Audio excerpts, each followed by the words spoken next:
25th, 2023. Local time here in the Eastern time zone is 12 p.m. We're getting ready to travel to Nevis to meet our special guests.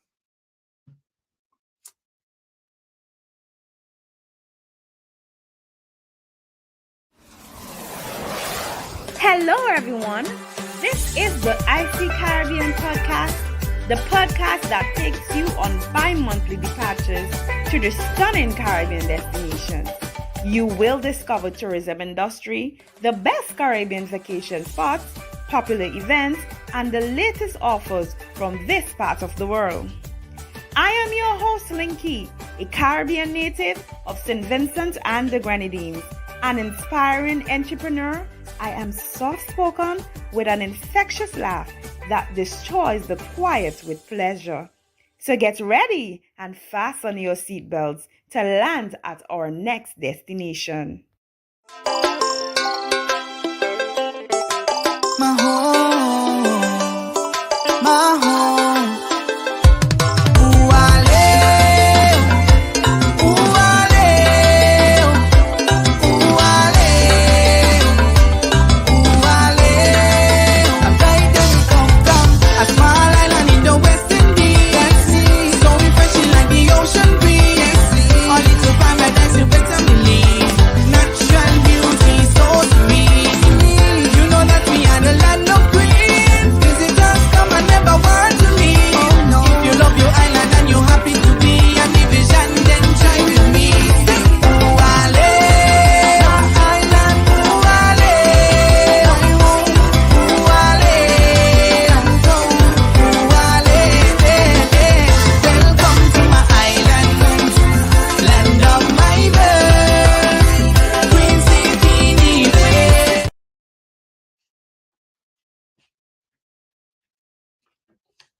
Hello there. Welcome to the IC Caribbean podcast show. Today is Wednesday, October the 25th, 2023. Eastern time, little after 12 p.m. in the Eastern time zone. We are traveling today from Miami down to Nevis to interview our special guest. So getting to Nevis is kind of a tricky. You have to fly from out of Miami, out of Charlotte, Atlanta, New Jersey, and then you could also get there from Canada and England. There's also several regional flight out of, I think, is Barbados and Puerto Rico. However, once you get into Saint Kitts, it's a quick ride. Take a taxi to the ferry, where you pick up a ferry, and I think it's like maybe 45 minutes ride up to Nevis. And the ferry usually leave, I think it's every 2 hours, if I'm not mistaken. So again, our special guest is Michael Morton from Nevis. He's a popular tour operator. The name of his business is the Island Buzz Tour. He also have a graphic design business called Sophie. Not sure if I'm pronouncing that right. It's Sphere. He's very passionate about self-development and very passionate about his community, which is Nevis. So once again, welcome, Michael, to IC Caribbean Podcast. Thank you, Isen, for having me.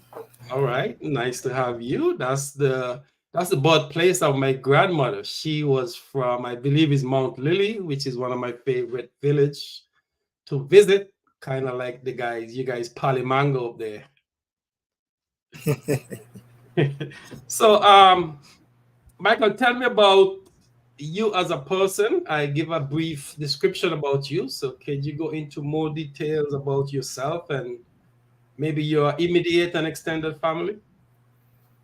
Yes, sure. So once again, my name is Michael Morton, age 30, young entrepreneur on the island of Nevis, having two companies, one a tour company called Island Buzz Tours Nevis, and the other called Sphere Nevis, a graphic design company and also a website company as well. Um, Growing up, I grew up in the area they call Back Village, where the hot springs are. And, you know, as we grew up, we wanted to always take care of moms and dads. And we always thought, hey, whenever I get my time, I'm going to deal with you guys. So generally, I had a mindset to work for myself.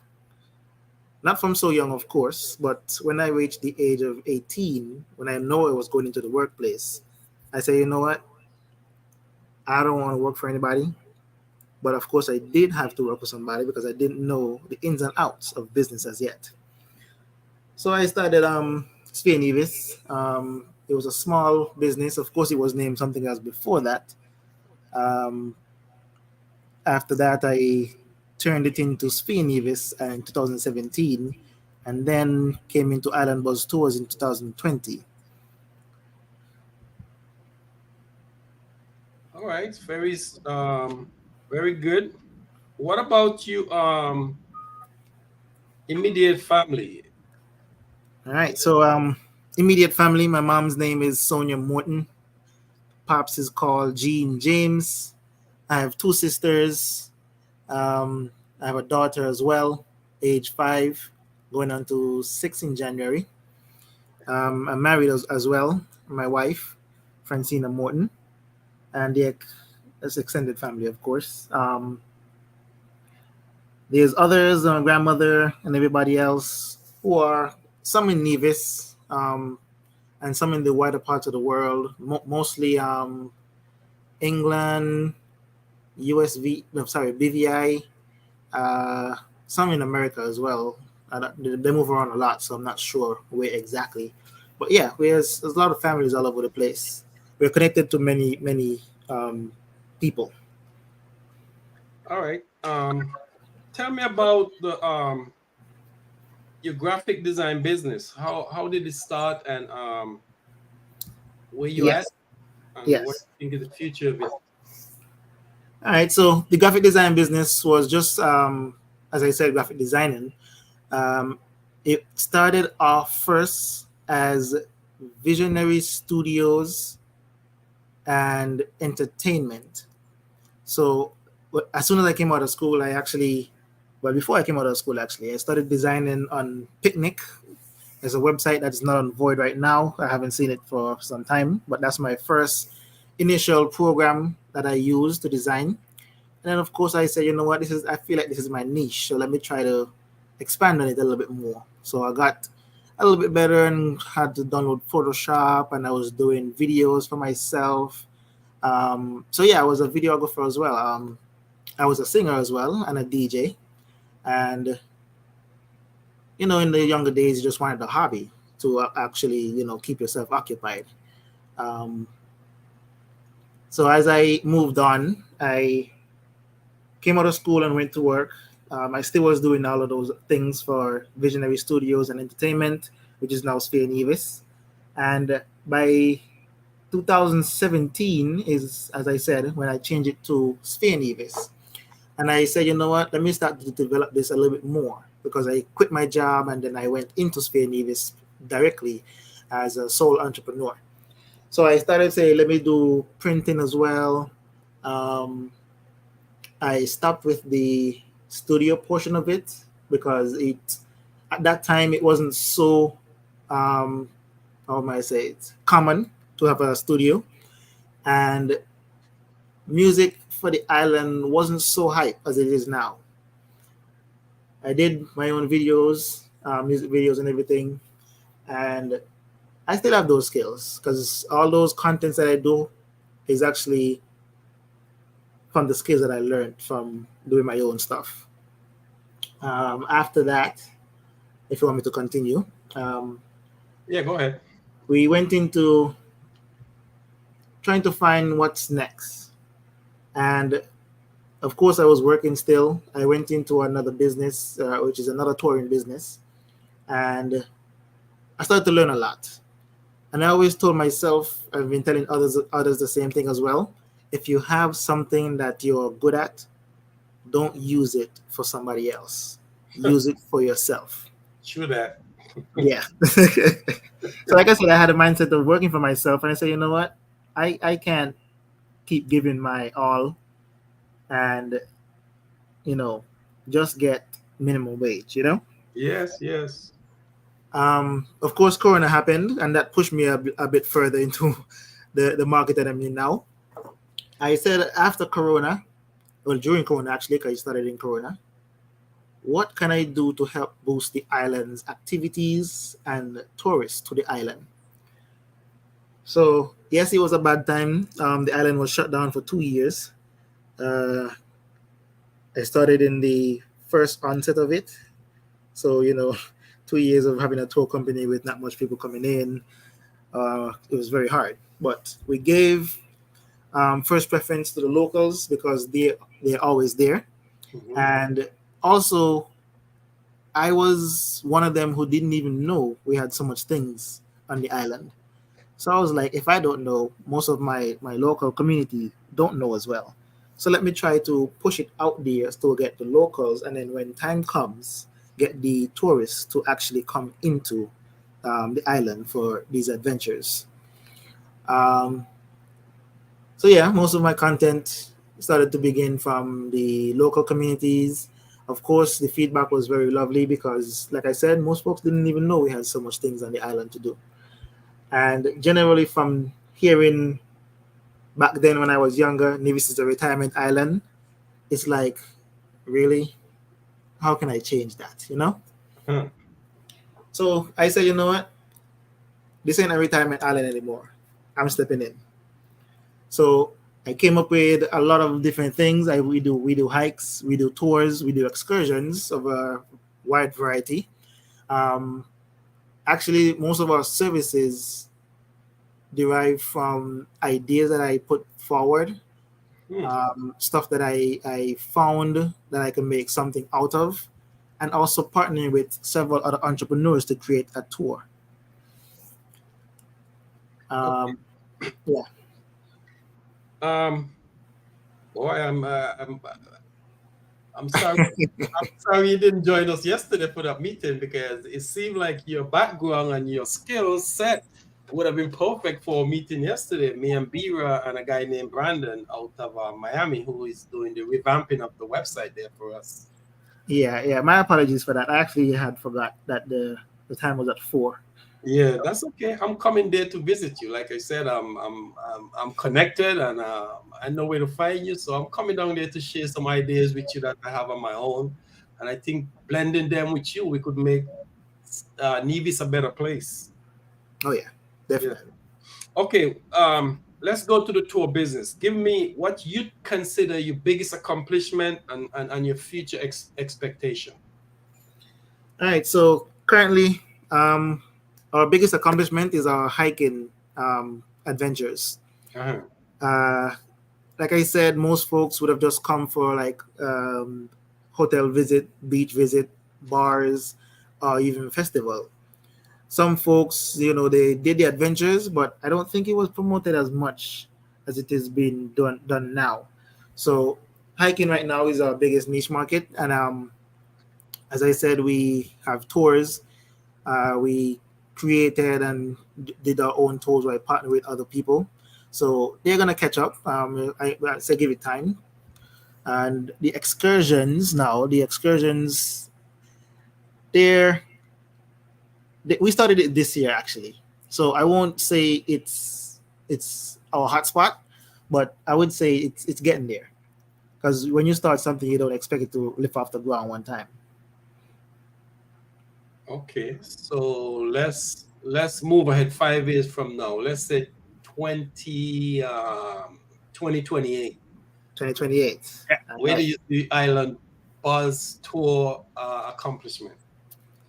All right. So because we have so much hiking trails, we're looking for some more still, but we don't want to surpass 10 because we can't do everything. We can Right. actually send on to other people as well. For the tours as well, we have I think about 6 or 8. There's still more to be done, but we have to find the partners first to get them done. So island bus tours by 2028. Currently, right now, I'm looking to expand the excursion list because we only have 3 excursions on that list. So we're looking to see what else is out there and what's new and what can we bring to the island itself. For the excursion list, we have electric scooters. We do an e-scooter Charleston tour. We have the sea scooter snorkeling tour, where you have the motorized equipment with you and you go within the water and you go around and of course you snorkel. Uh-huh. Um, right now, we partner with somebody to do paintball and gel blasters. So that's a fun activity there for kids 16 plus and adults as well. Soon in time, hopefully by the year 2028, as you say, Mhm. we're looking to expand the water sports business. Whereas we would get a ferry Uh-huh. on the island. Of course, that's a partnered adventure. Uh-huh. So we can have inter-island trips. We did start to do it before, which is another partnered adventure, but we realized most folks they don't like the size of the boat. So we're looking to get something bigger to accommodate more people and also accommodate the some of the fears that some people may have. Oh, okay. Yeah, and by doing that, also we can, of course, add more islands to our listing. Um, as I said, we are trying to expand the water sports business, Uh-huh. and we have 2 major ideas that we're looking to get done by at least 2025, maybe even, well, not next year because next year is right there. So yeah, maybe by 2025, and then we can move on to more stuff in that area. Okay. So one of the, I'll give you one of them so far. One of the ideas we have is the electric surfboards. Wow. Yeah. Explain that one. So everything is being upgraded now, and a lot of electric stuff are coming about, and it's also good to be a green business, and that's one of our new systems that we're trying to get into, being a totally green business.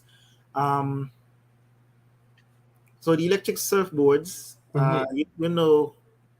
the Caribbean, the Leeward Islands itself, because the Windward Islands, they have more bigger waves than us.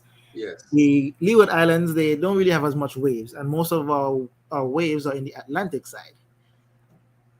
I'm not really one to go to the Atlantic side, but most of the Caribbean side. So the electric surfboards will help with you know, like a standing jet ski, if you may say. So you'd stand up on it and you would press the remote throttle, and you would just go around. I think it's around 20 miles per hour or so on that electric surfboard, just actually surfing the waves. So is a surfboard the surfboard is just where you put your foot in and then you go to the waves. So if it become electric, Yes. So for the electric surfboard, it's more better. It's a little bit more secure. Um, they have a foothold. I think 1 or 2 footholds there. You can detach if you want to detach it. But okay. they have 2 footholds there. You can actually put one foot in, Hmm. press the throttle, and rise up with the other foot. So basically, you're standing securely under the surfboard. So you won't fall off, but there's still possibilities of you falling off. But life jackets would be given. Okay. Yeah. Final final question before we move on here. I got a break coming up. How many passengers can you handle in your present business? Partnership and outsource. So if a cruise ship come into Nevis and they have like 20, let's say they have 50 people want to go on tours, could you accommodate something like that? Yes. As I said, we have a lot of partnerships and so on. Um, we don't have our own transportation, so we have taxi drivers on the island who we'd call. They the guy that we partnered with, I think a year and a half ago, Mhm. he saw our development and he was like, okay, he need to get some things for himself and also to assist me. So he got Safari, hire bus, and a coaster. And then we still have other taxi drivers on the roster that we can call just in case we are overloaded. Okay, very good. All right, let's take a quick break, see if we could get some customers to visit your tour. Yeah. Most of our customers is in the United States. So let's take a quick break and promote some Island Buzz tour. Be All right right. back with Michael.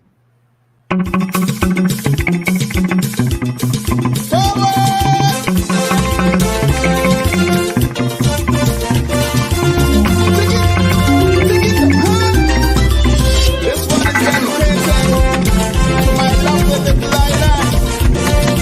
It's a beautiful thing.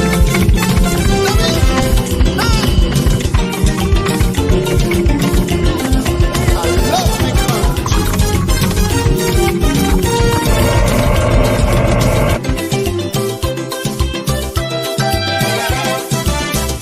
Everybody talking about the country and how the native land is the best.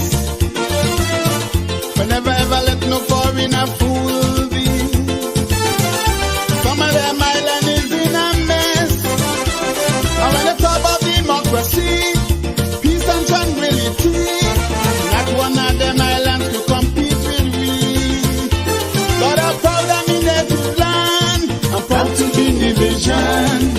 And of now I can boast of no confusion. And every time I walk the streets of Queen City, I see Martini and Guyanese. I never thought I would live to see foreigners migrate to my country. God bless our country, bless our native land. All right, welcome back, Michael, to the IC Caribbean podcast. Today we are speaking with Michael from Nevis.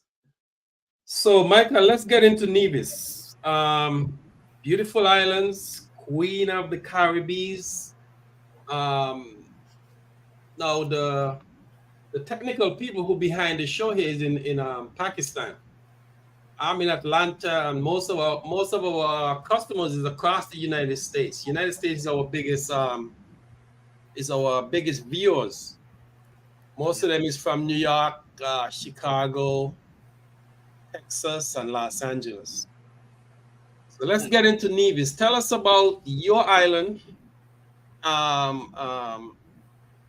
Kind of invite us. Why should we come to your island? You know, there's a lot of different islands out there. So what's unique about Nevis? And tell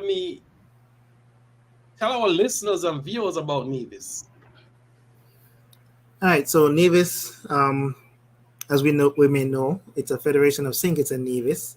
Most flights come in from Miami, Canada, England, several other places, but you go into St. Kitts first, and then you have to get the ferry over, which we have two selections, the 45 minutes ride or the 5 minutes ride over to Nevis. So Nevis on a whole is a different island compared to most because Nevis is more of a slow-paced island. We don't have much of the fast food and the big buildings, etc. So we try to keep that authentic Caribbean style. And one of our key phrases is the unspoiled Queen of the Caribbean. Because most of what we have is still within that nature cultural feel of an actual Caribbean island. When you go to our town, you can actually walk our town in 5 minutes. The people are very friendly. You can walk around by foot, getting this place to that place, with not just parking your car in one spot. Traffic is not so much. We only have around 11,000 people on island, and majority, if not all, are hospitable. So Everybody is polite. Everybody says good morning. They greet you with a smile, and they help you out in any way that they could. Because, as we know, tourism is our biggest market. So we would like for you to enjoy the island itself, so that way we can see you and see others come back. Um, like I said, we are unspoilt. Many of our nature trails are not touched, only installed with ropes and different things. Um, the hotels here are luxury and also um, fun filled. So for people like me who are on the list of the hotels, you can also book via the hotel. Um, Nevis is known for being the honeymoon spot of the Caribbean. It's also known for the kindness. Most folks say that they go to a lot of different places and nothing is compared to Nevis as much as the wider Caribbean. Even other Caribbean island folks who have come here to visit and vacation said the same thing. So on a whole, Nevis is a nice, small, hospitable island that you can come to and enjoy, relax, and basically just feel free. A different type of vibe than where you were when you're out there in the work life or out there in a bigger society. All right, nice. During my trip to Nevis several times, I actually can't say what I wanted to say, but I noticed when I come to Nevis, if I go into a place in Charlestown and buy a drink, and several occasions I'll buy a drink and probably offer a drink to the members there in the restaurant or what have you. And Yeah. as soon as I'm finished, someone else will buy a drink for the whole round. Yes. And I'm from Saint Kitts, and I've been to a lot of other islands. And again, I don't want to hit. I have a guest coming up on Saint Kitts pretty soon, so I don't want to get in trouble. But I have noticed that about with your people that they're very nice when it comes to sharing, instead of some other islands where if you come from abroad and you buy a drink, they expect you to buy the first round, the second round, or what have you. So that Yeah. was I realized that about your island there, and I think I like it for that. Yeah, we're generous people. We consider everybody. I mean, if we see you doing something and we didn't ask you to do it, I mean, we're gonna, share the responsibility and give it back to you as well. Right. I thought that was so different and so unique, Yeah. especially coming from St. Kitts, which I could probably give you a little story, but not in the podcast because this is live on social media and a lot of different places. Yeah. Most of our, like I said, viewers is across the United States. So, Yeah. okay, if someone, let's say, someone from Chicago is coming to Nevis with about 5 or 6 friends, Uh-huh. what would you tell them how to be prepared before and when they get there? Now they're coming from like I said, Chicago, maybe in December, where it's probably 20 degrees below or 20 degrees in Chicago, and they plan to come to Nevis. Give them some tips and what to do before they get there and when they get there. I'm glad you asked that as well. So our website gives you a lot of different activities. As I say, you can book via there, and when you come, we just handle everything from that. Um, Nevis is basically like a hassle-free type of experience. Going to a hotel, like, for example, Four Seasons, everything is done for you. So when you come, you're basically treated like the king and queen. Um, Coming to the island, as I said, if you book your experiences before, if you get your taxi driver or whatever you want to do before you come, basically you don't even have to worry about nothing else. Everything is done for you because you already put yourself to, plan your adventure. But even if you didn't plan your adventure, you can just come to the island and everything is there written down in pen and paper, virtually as well. So basically, you just book and do what you got to do. For the 5 friends, as I say, they can come down and they can go on my site or several other sites, and they will see one of our tabs called Getting to Nevis. So what we are trying to do, we are trying to open up the scale to get to Nevis by showcasing how and what is necessary. So we have the online immigration farmers on our website. We have the boat schedules on our website and phone numbers. We have accommodation. Not as much. We just partner with some Airbnbs and so on, just to help you out of the hotel life sometimes, Right. And we have the flight schedules linked to our website. So it's very easy for you to, go in one place to get everything done. All right, good. They're coming from Chicago, so they're gonna be winter jacket. They're gonna be in boots. They're gonna Yeah. be, so we're gonna have to kind of prep them before they get on the plane. And Yeah. when they get on the plane, they could put the heavy stuff in the suitcase on the top of the plane. But we're gonna have to let them know, hey, look, you're coming to Nevis, and Nevis is 85 degrees in the day and 60 Yep. degrees, so they could leave all the stuff in the suitcase or maybe on the plane, huh? Yeah. One of the things that they say that the Caribbean is it was promoted for years before: sun, sea, and sand.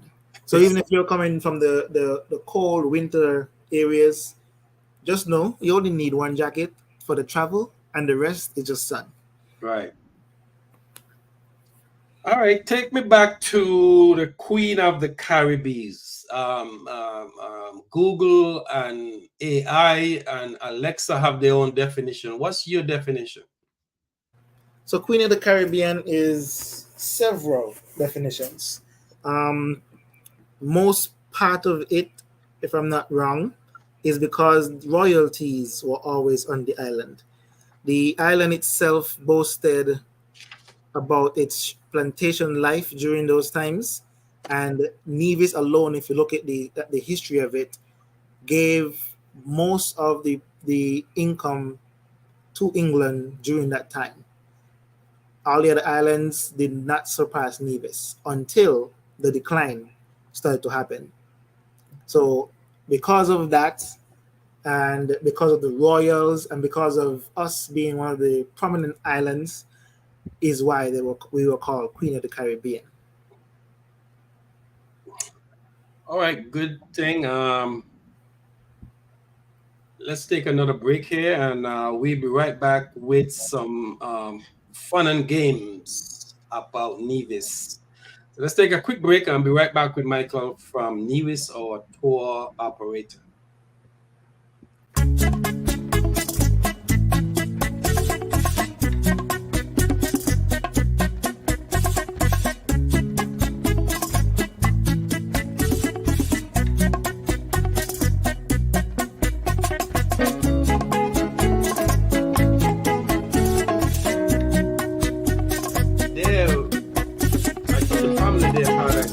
To spend some time with Michael Jackson Suite, and they told me it was too expensive. So there you go.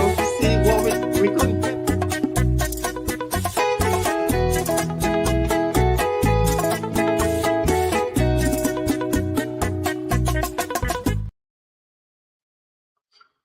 All right, we are back with our special guest, Michael from Nevis.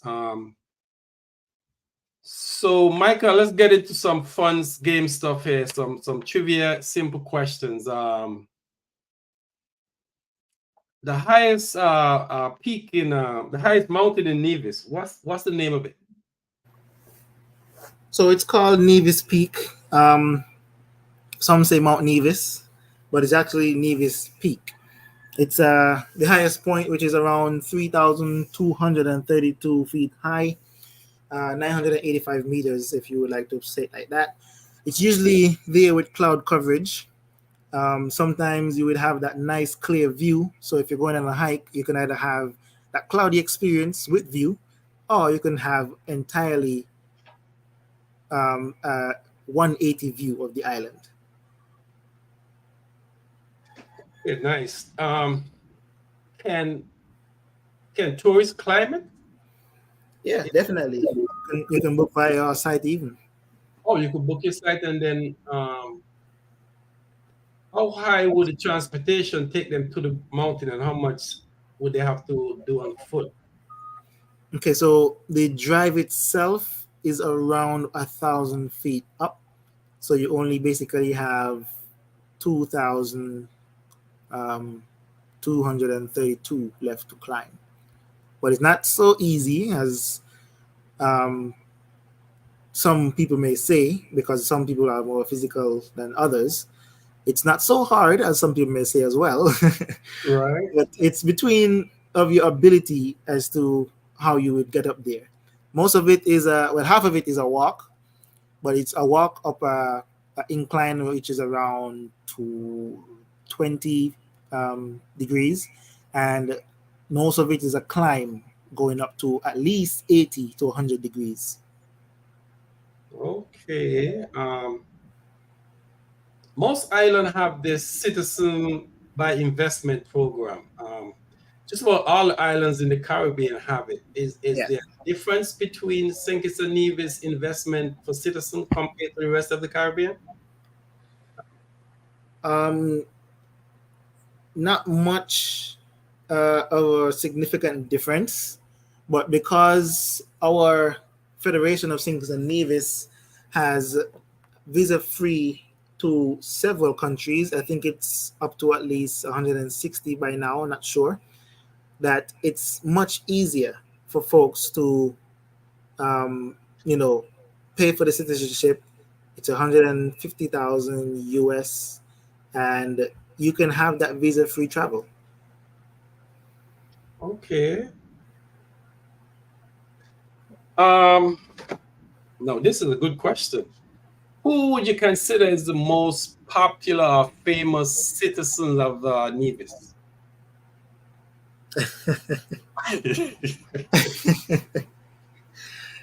Well, um, popular is a hard one. If you look at those who are being mostly talked about, then you would say the politicians. If you're looking at those who are being musically popular, uh, let's see, you would say two of the bands here, Core Band and Odyssey Band. Now, if you're looking at a personal popularity, that's everybody. Okay, what about history? Maybe a person in history who you History. So, yeah, the most popular history person with a citizenship of Nevis.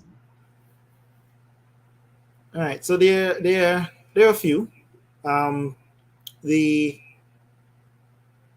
Mr. Alexander Hamilton is one of the popular ones because he was founding father of the U.S. He created the banking system and several other things during his times in the U.S. But he was actually a Nevisian born on the island here on Nevis. He stayed here until he was like 8 years old, or 9, as some may say, Uh-huh. and then he moved on to further his education and journey into the United States. Looking at after him, you would have our founding father, Dr. Simeon Daniel. He was a politician here on the island, and he did a lot of things for the island to boost the island's economy and social life. Okay, I was expecting him name to pop up somewhere along the line there. Yeah, yeah. Okay, getting into Nevis without traveling on a yacht, 'cause, most people can take a yacht into Nevis. Is there any other way to go direct beside going to St. Kitts? Yes. Well, straight into Nevis, you would have to what is called Cape Ear.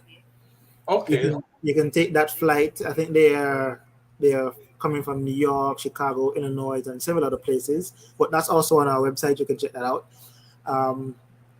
So you can get a flight from the Americas to St. Thomas, and then from St. Thomas to Nevis. So no in between to say, okay, you have to come off and get a bus and get a boat to come to Nevis. You're actually coming directly into Nevis. There's also another one called Trans-Anguilla. You also come from the Americas, you come into Anguilla, and then you come straight to Nevis. All right, that's 2 points. I'm familiar. I think I saw the one coming out of St. Thomas. That started recently, like maybe 2 years ago, if I'm not Yeah, mistaken. it was there before, and of course, with Corona happening, everybody had to revisit all their possibilities and so on. So Uh-huh. it did start again. I think it's from last year, if I'm not wrong, last year or early this year that they started it again. All right, that's pretty good. That's nice to know because a lot of people, some people don't want to go into St. Kitts for some reason or the other. So that's good that you could go into. And again, American Airlines have, I think, is go into Anguilla directly out of Miami now. So you could go, Yes, hit the Anguilla and then take that flight over to Nevis. to Nevis. Yes, and Is there's it? another possibility as well. Go ahead. Um, as I said, when we get the ferry up, I mean there will be trips going back and forth. So even if you go to another Caribbean island on our listing for the ferry, you can come straight to Nevis from that ferry. If not, like I said, you can visit into St. Kitts or even St. Martin or Saba or Statia, where there's a ferry there that comes from those islands coming into St. Kitts and you just come over. So there's a lot of options to get here, but to come directly is those two flights that I mentioned earlier. Now, those ferries you just mentioned, those ferries out of Statia, Saba, and St. Barts, is they connect to St. Kitts or they come straight into Nevis? No, they connect to St. Kitts. Okay, and the name of those ferries also on your website? No, we didn't put on that one because it's a schedule based ferry. Maybe I should though. Right? Yeah, I mean that could be a good idea there too, because people like, they say knowledge is power, and the more information you got, the more power you got, and then more you could play with the Yes. you want to travel. Yes. Okay, what's the what's you guys' biggest attraction? If, let's say 10 people coming into Nevis, what those 10 people want to see in your eyes? Well, it's according to the individuals themselves, Uh-huh. because some folks they like hiking, some folks they like to go on a tour to visit the island's history and culture. Some folks they like the nightlife. We don't really have too much of that, but we do have a certain amount that would feed somebody who wants a nightlife opportunity. Mhm. Um, if you're coming to the island, like I said, because of how we are developing as a company, you can just go on our site and see what we have to offer, and that alone will intrigue you to just come to the island itself. Um, there are several other things: horseback riding, biking.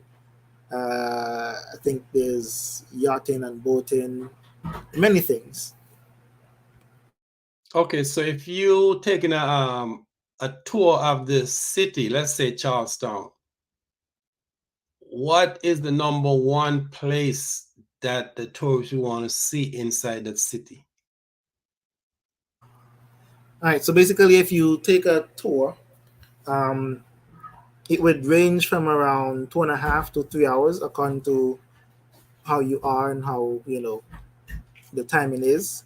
Uh-huh. Um, so you go through the city, you'll see the Alexander Hamilton Museum, which is the Nevis Museum of History, which is also the birthplace of Alexander Hamilton. Sorry, the area where he lived during his time here on the island.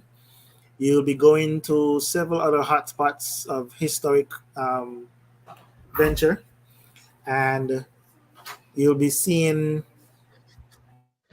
the Nevisian Heritage Village, which gives you a little insight from our slave background into our early 90s living. that's a very nice place to go when you're on the island to see from where we came from to where we were. And as you drive, then basically you witness the now living. So it's like a full streamline of history right there, right on that taxi drive alone. Okay. Oh,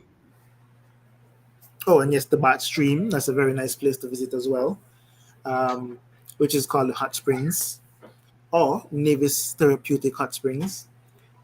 Basically, it makes you feel. I hear tour guides saying this a lot. I'm actually 100 years old, but the hot springs make me feel like I'm 25. So that's one of the hot spots you can go. It's also next to our hotel, our first hotel in the Caribbean, the Bath Hotel, Oh, and did not it know that. was yeah, it's built in 1778, and many of the royals and the family of royals came to that spot. Wow. So there's a hotel in Puerto Rico.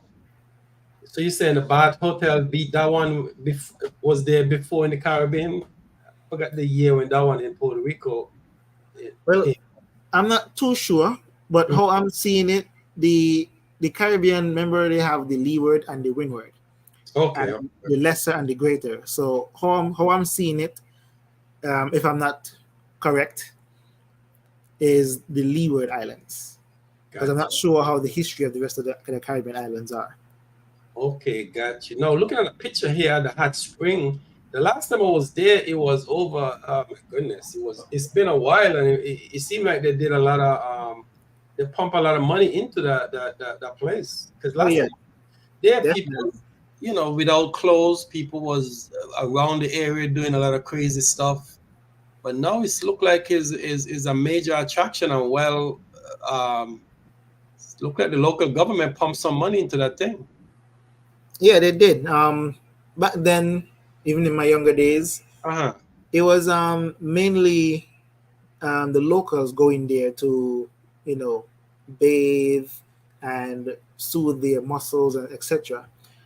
After they realized, hey, this could be a hot spot, we need to develop this a little bit more because you know how it was before. Oh yes, I don't want. Can't talk about it on the show. Yeah, so they developed it a lot more, and it's more of a not really a full tourist location because the locals still use it, but it looks much better than how it was before. Wow, I heard the you guys prime minister there was mentioning the. Are they still investing it to make it to become a geo energy dependable? Yes, I would think that would continue. Reason being, the island of Nevis, from what I've heard during somebody saying it because they were part of the project, Uh-huh. is that Nevis alone could power the entire Caribbean. Whoa. Yeah, So you said underneath. the energy from the hot spring once developed. Now keep in mind now, no one already have done this, and what you just said, I'm pretty sure my good friend over there in Dominica might dispute that because I think the hot spring is bigger than you guys hot spring. Yeah, but it's not generally the hot springs. It's the, how must I say, the water wells underneath of us. Oh, got you. Yeah, hot Got springs is springing from one of those springs, and it's also touching the vein. Or waterfalls is springing from one of those springs. So underneath of us, we have a water well table basically, where we can drill down, and the pressure that comes out from down there you. is Yeah. around 980 megawatts of power. Whoa. One of the question is I don't think no one have developed that kind of energy yet from that kind of hot spring. Is there a risk that you think the government taking, or you think this will be a success? Well, it has its pros and cons. I've also been looking at it Mm-hmm. with those pros and cons. The pros is one, we have our own source of energy, which we can cut out electrical energy as much as we could, and we can also boost the entire Caribbean with their power supply and also get income from those islands as well. And it will be very good for the island's economy. One of the cons that I asked an active volcanic island, Montserrat, because they also have geothermal, but it's not as powerful as ours. Right. I asked them, hey, when you drill down to the power source of where the water well is, when it is exhausted, would that cause any form of disruption to the volcano and etc.? Well, they say no, it wouldn't, because the water table is just touching the surface, but not the area where the magma is. Oh, that's a good question there. Wow. Yeah. Wow.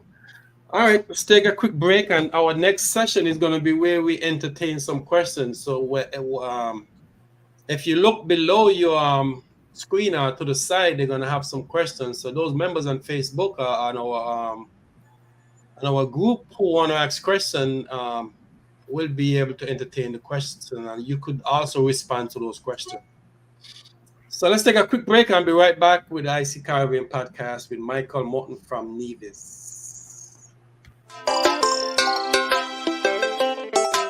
My home, my home.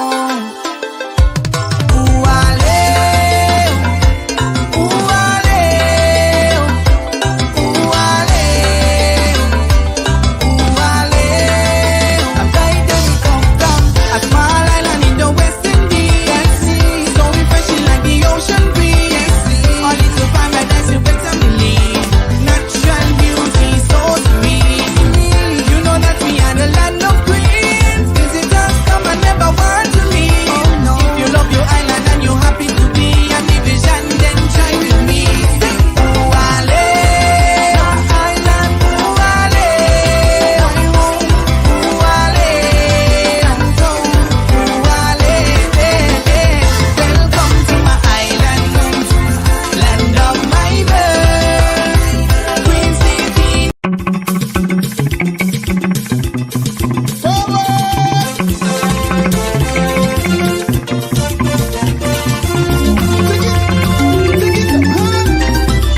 This one is dedicated to my lovely little island. So beautiful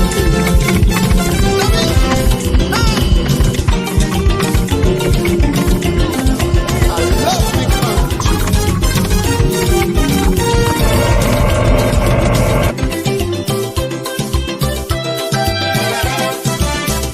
Everybody talking about the country and how the native land is the best. But never ever let no foreigner fool thee. Some of them island is in a mess. And when they talk about democracy, peace and tranquility, not one of them islands to compete with we. But I'm proud of me native land. I'm proud to be division. And of now I can boast of no confusion. And every time I walk the streets of Queen City, I see much Guinea and Guyanese. I never thought I would live to see foreigners migrate to my country. God bless our country, bless our native land.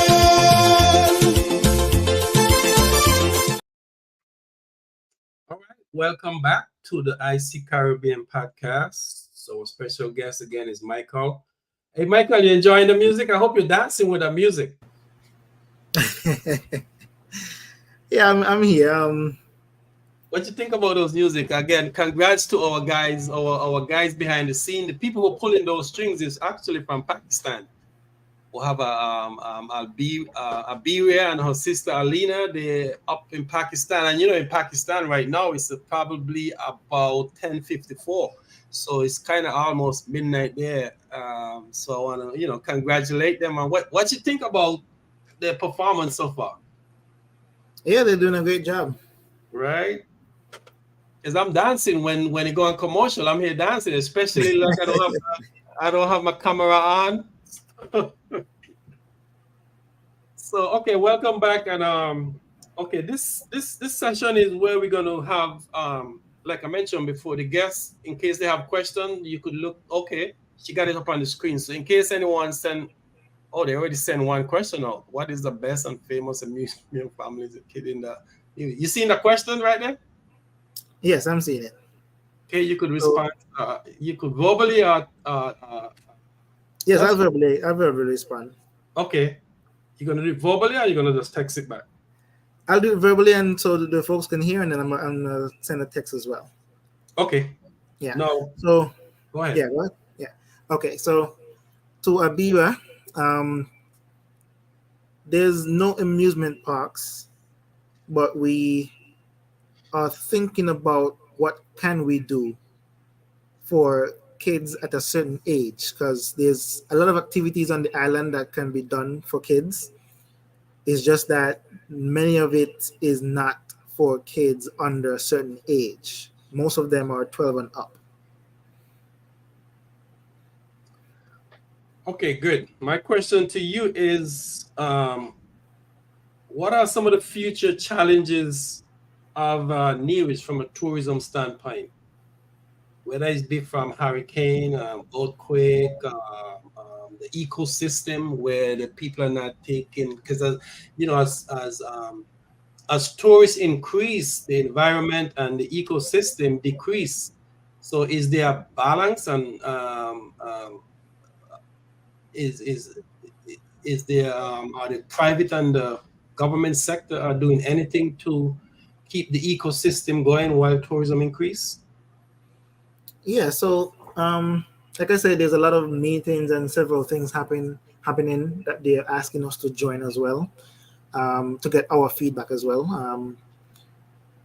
It's a challenge actually. It's like I said, it's meetings that we talk about different things and challenges and what we are facing and etc.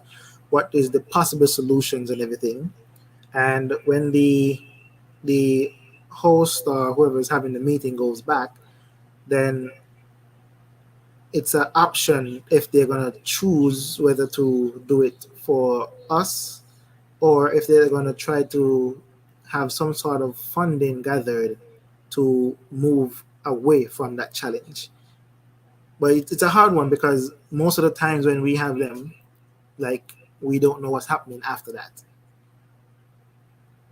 Okay, is there any initiative or any plans that active when you speak? Not to my knowledge. Okay, because in the Bahamas, they are, I mean, they are aggressive with those reef and those mangrove, and I think there's a lot. There's a guy from England, the big money guy from England. He took over the mangrove, a whole portion of the mangrove on one of those Bahama islands, and he are doing magnificent job trying to prevent the yachts and the ship from damaging those mangrove system. Yeah. Again, like you mentioned, all the Nevis is so precious, and you mentioned tourism is the number one engine that generate the economy. So as you promote tourists and tourists start coming in there, um, I'm hoping that they would have some initiative that they could start working on to protect and keep it going. Because if tourism failed, then the whole all the stuff that you're doing basically fails too, correct? Yeah, practically. All right. I see there's another question there.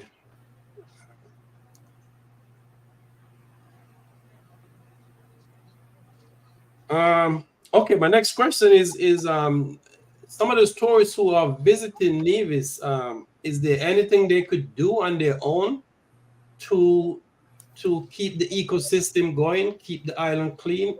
Is there any suggestion would you give to those tourists that are coming there and taking cruise and taking tours with you to keep the island tourism sector active? Yeah. What I would say is do as much as you can in the little space that you have. Don't get me wrong, you're gonna need some rest. Right. But I mean, do as much as you can. If not, then hey, take another trip. What you can do to save the ecosystem on the island is, when you go, as we say in the Caribbean, just leave your footsteps. Yeah, big up to that. Yeah. Yeah, we don't want our eco life, because most people when they come to the island they're like, oh, this island is so clean, but Right. there's really anything there underground, because we practically don't really throw as much garbage underground as some other countries may, or bigger countries may, because we're kind, we're generous, we care about most of everything that we have here. All right. Um, okay, let's take another quick break and then we're gonna come to some fun stuff. We're gonna talk about the upcoming, the food, the music, the sports, the religion, culture, and more. So let's take a quick break and come back with some fun facts about Nevis. All right.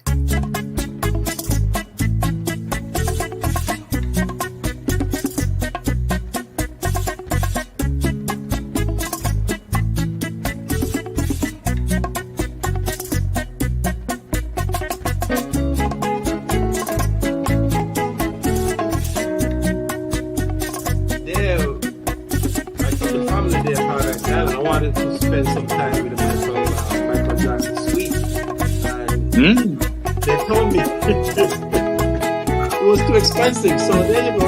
See what we couldn't get.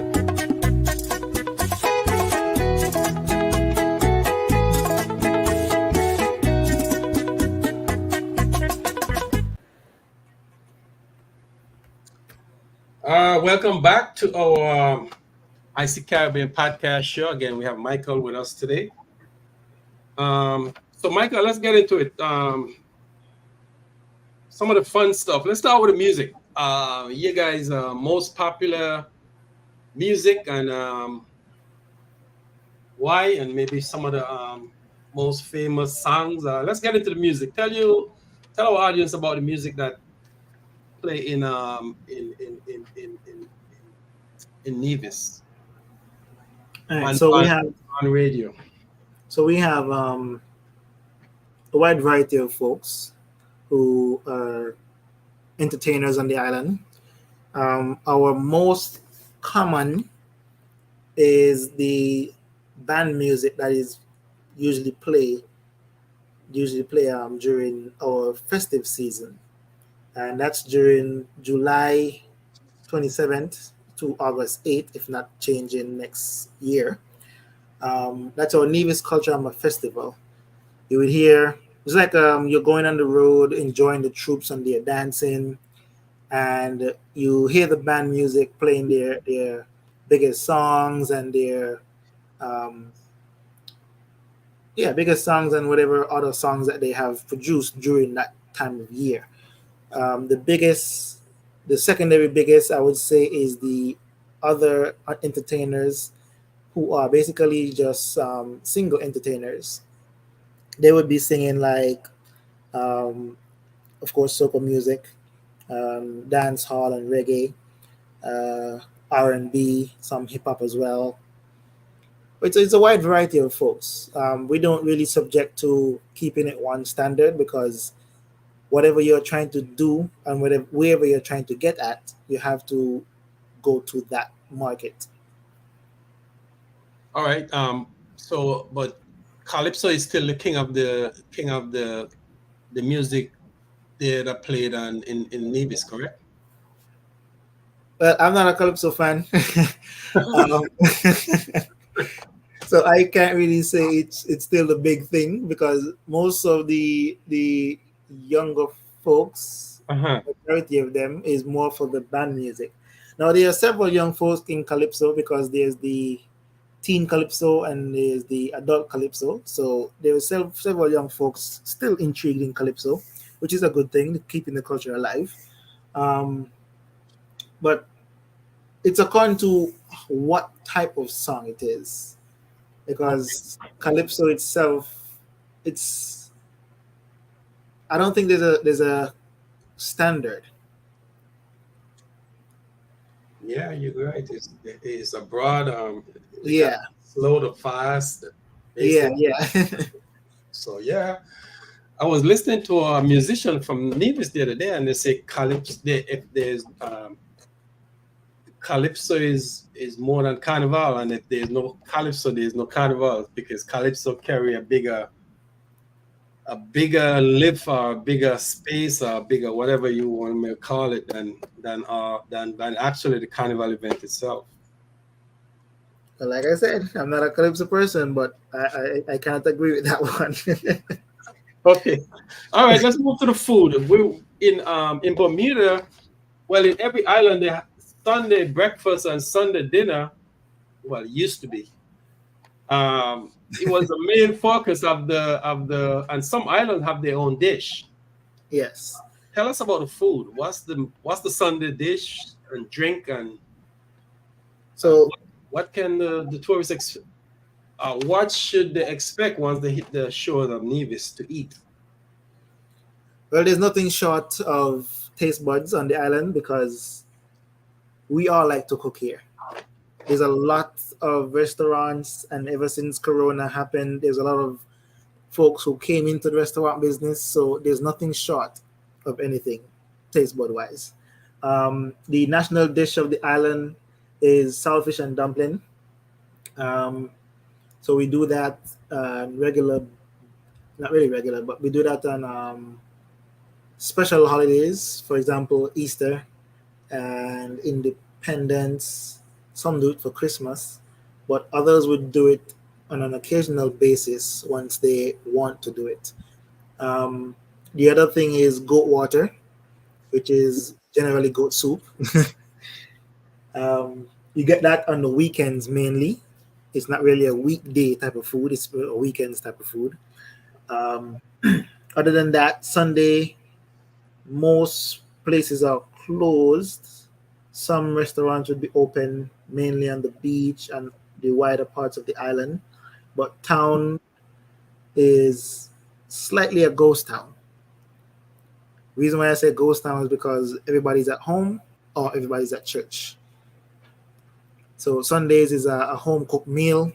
During the week is either that home cooked meal and you walk with it to work, or you buy something from one of the local restaurants in the nearby vicinity.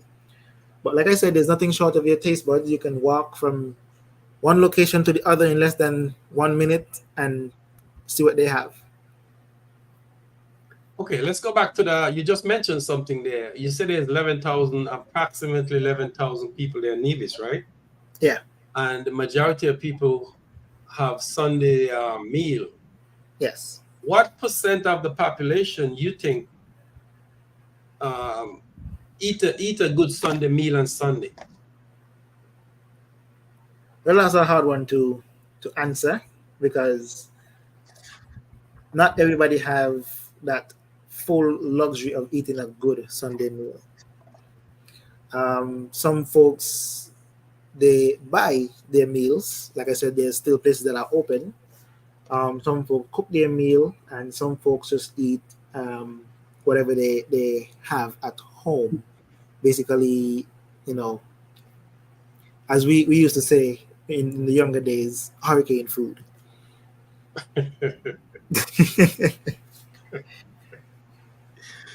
I don't want to describe that. I don't want to describe it because it sounds very.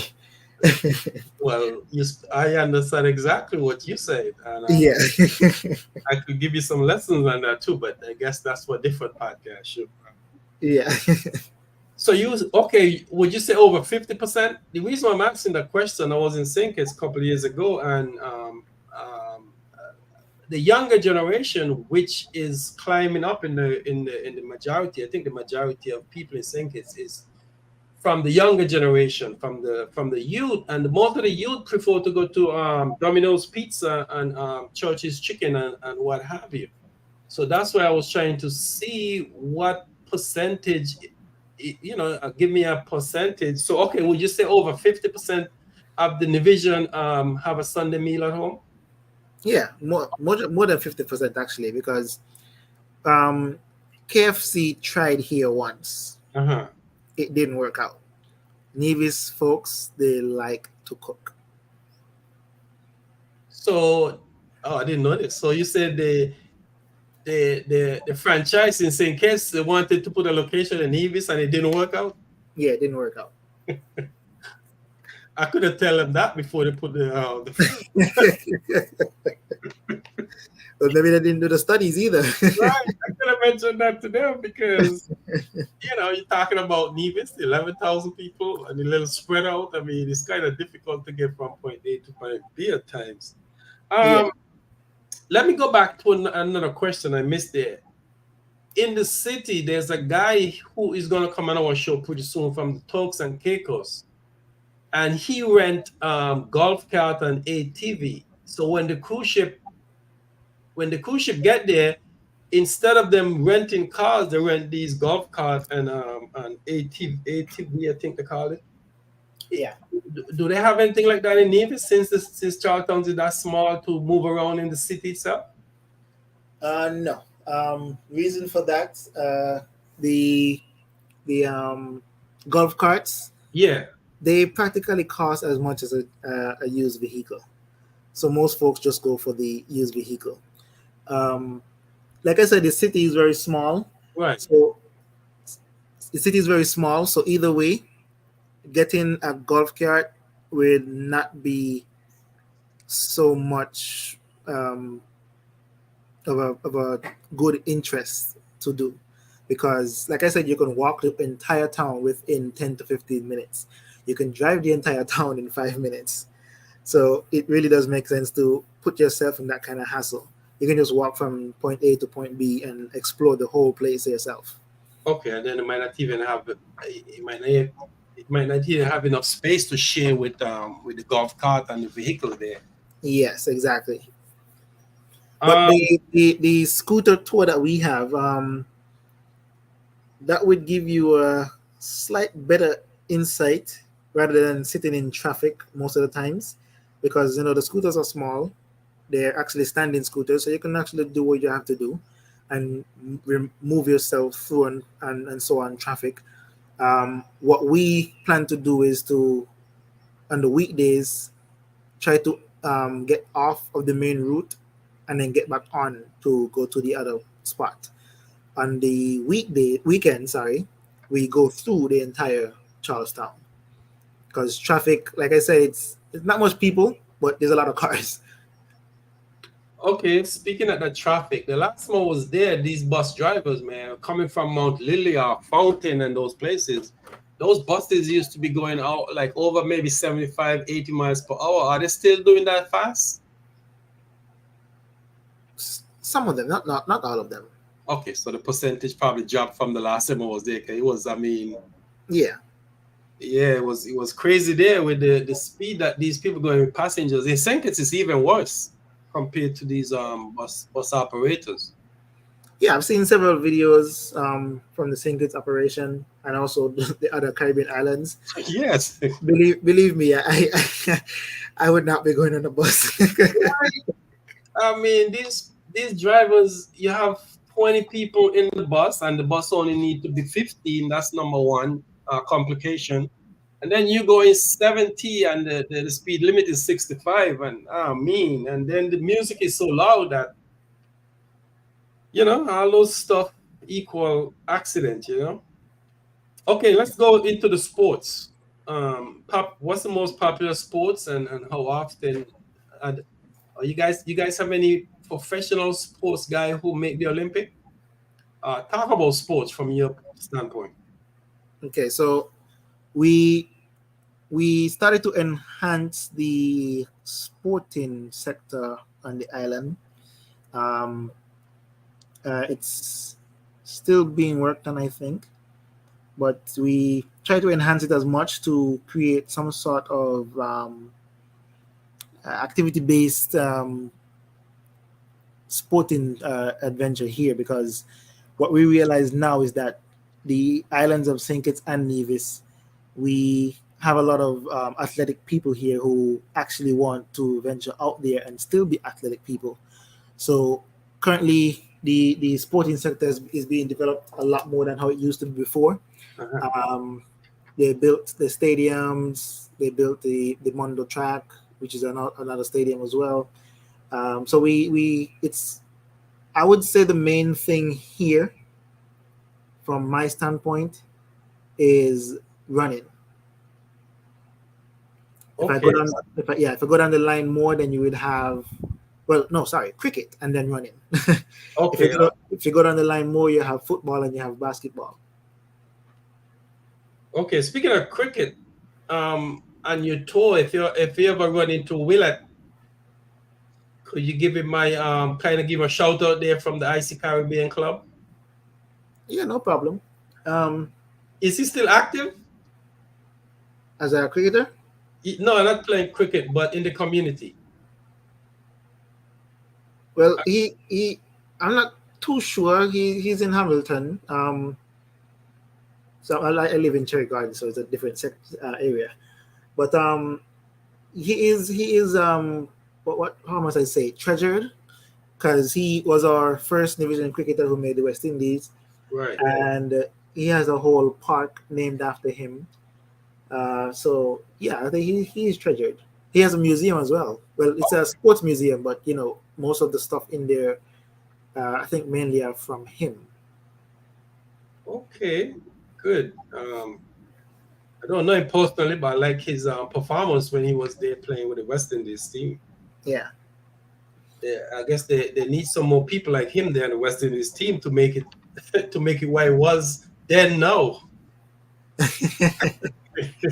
Well, you must realize that the ability of folks have changed as well. Because even with music, like I said, I was doing recording and everything. It wasn't that time, but now if you look at it, the music for the federation has been boosted severely.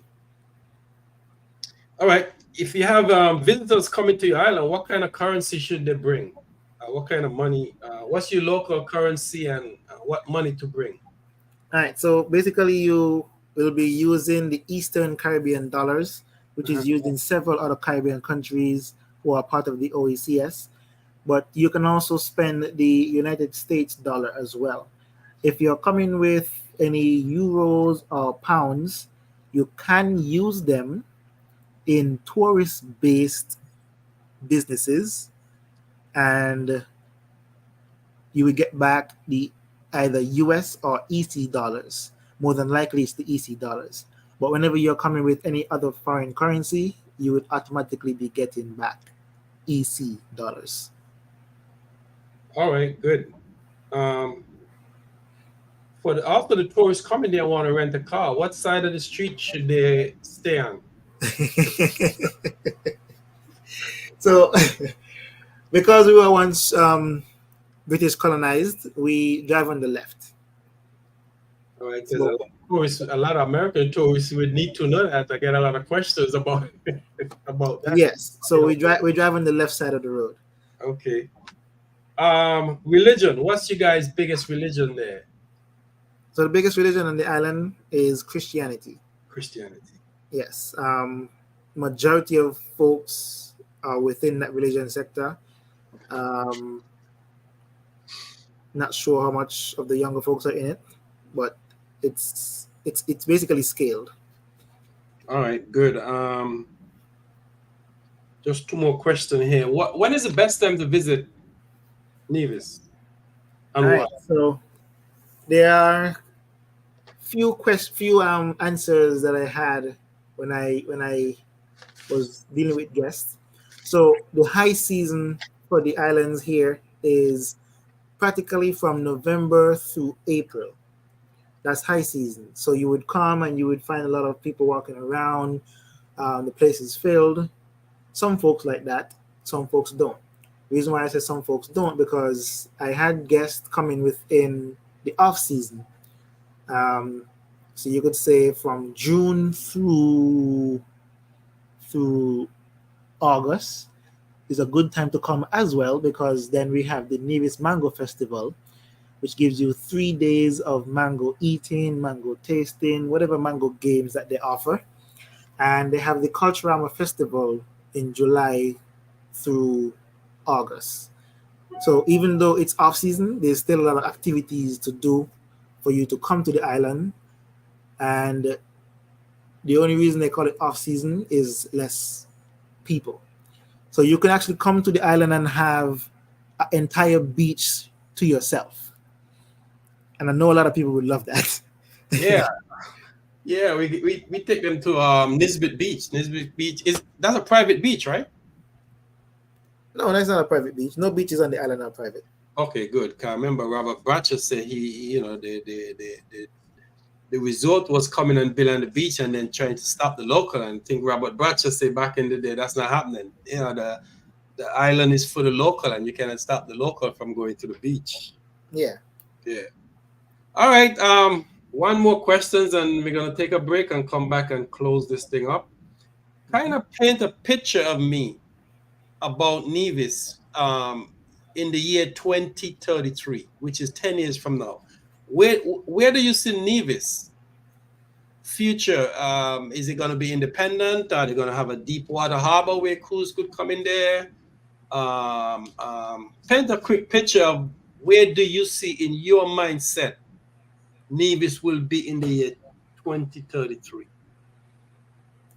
Well, I will have to say, I'm going to correct you there. I can't say will be, but I can say my ideal position for it can be that, yes, we can have that deep water port, but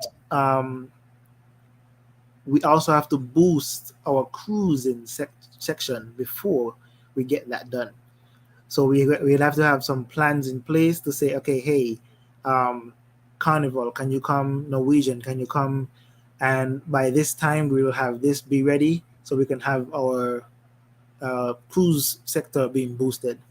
Airlines, it can be done again. I think there was supposed to be an upgrade for the airport soon. Okay. So hopefully that also boosts the incoming travelers to the island. Independently, it's being said a lot, but it's not an action point, because there was also talks about a bridge between Saint Kitts and Nevis because of how close we are. Not sure if that's going to happen, but it would be a lot of money putting into it. Now, there is a lot of points that can have that being not done and also having it being done with a lot of cons. Because if you do get the bridge, then you basically put the ferries out of commission. That's true. Yeah. But the deep water harbor, rather than being a cruise ship, it could be even just for yacht mooring and whatever. Right. There was to be one, I think it was 5 years ago or somewhere around there, Tamarind Cove Marina. Not sure what the holdback is or was, why they had stopped, but it looks like they were continuing again. So hopefully that can be a successful project that can also boost the economy and future of Nevis. Wow, that's nice. And again, like nice picture, nice. I love Nevis. I want to see Nevis. I want to see good things for Nevis. And yeah, we all do. yeah, and I'm coming back there to connect with you. I have some ideas I'll share with you. But again, pretty soon I'll be there. But again, let's take a quick break, come back and close this thing out. I really appreciate you hanging out with us for an hour. I think it was about an hour and 23 minutes. So let's take a quick break and be right back with our special guest, Michael from Nevis. Right. My home, my home. Ooh, ale, ooh, ale, ooh, ale, ooh, ale. I'm right there we come, a small island in the West Indies. So refreshing like the ocean breeze. All this to paradise, you better believe. Natural beauty, so sweet. You know that we are the land of green. Visitors come and never want.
division, and of now and both of no confusion.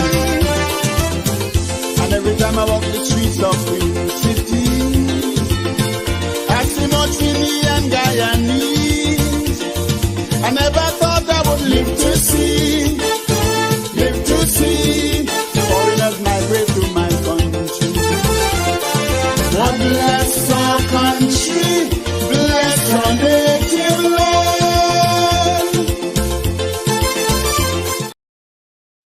All right, welcome back to the IC Caribbean podcast. Our special guest again, Michael from Nevis.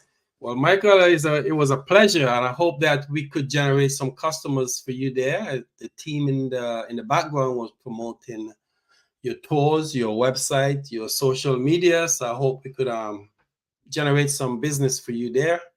And again, thank you for coming. Really appreciate you hanging out with us for this hour-and-a-half session. Is there anything that you would like to say, or I didn't ask, that you would like to touch base on? Well, basically, we touch most of the topics. I would only say, as you make your choice to come to the island of Saint Kitts and Nevis, remember, we have a lot of excursions where we can offer you a fun-filled activity while you're here. We are knowledgeable in many things, and we can also give you insights on where to eat and where to go to enjoy yourself. And everything you need is on our website, that you can get to the island and you can call us and assist. We can assist you with whatever you require to have done on the island.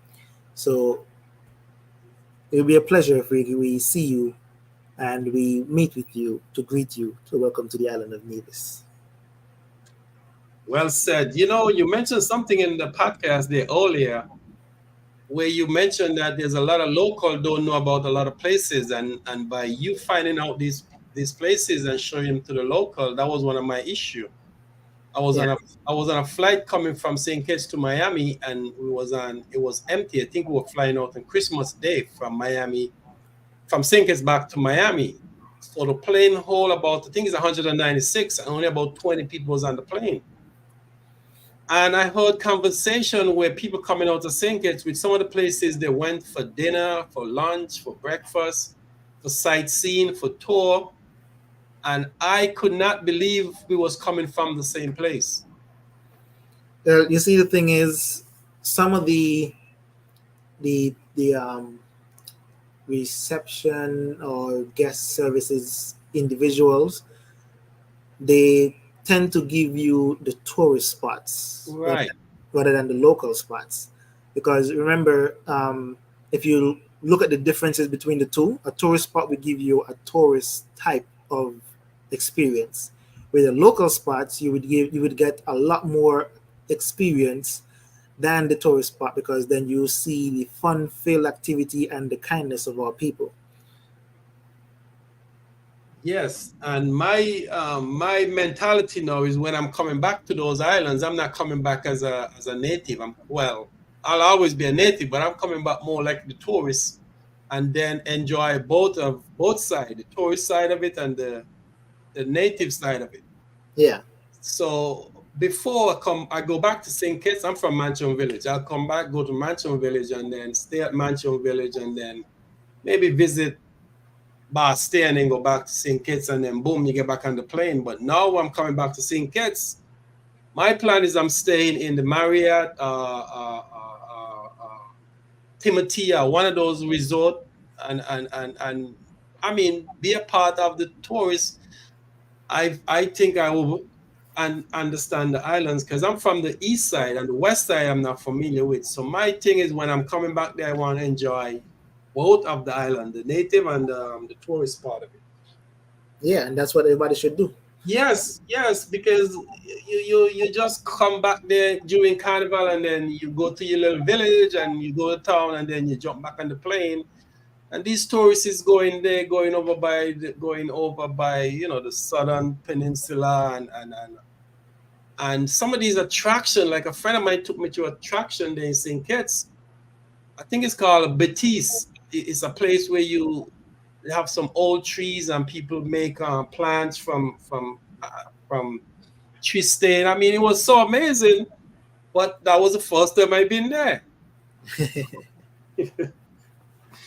All right, I appreciate you once again, and I hope we could generate some business for you. Thanks for coming to the show, and this is the end. Again, I want to thank my team member back there in Pakistan. Really appreciate what you guys do. I know it looks simple when you show it on the screen, but I realize there's a lot of technical stuff behind there to get this thing function smoothly. So thank you, and our upcoming show would be sometime next week. We are talking with someone from Turks and Caicos, someone from Barbados, and someone from St. Kitts, which is going to be a little different. I think Janil out of St. Kitts, he want to be on the show. So we have about 3 guys that hopefully be coming up next week.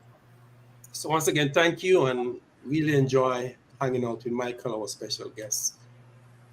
So that's the end of the IC Caribbean podcast for today. Thank you, and have a good one.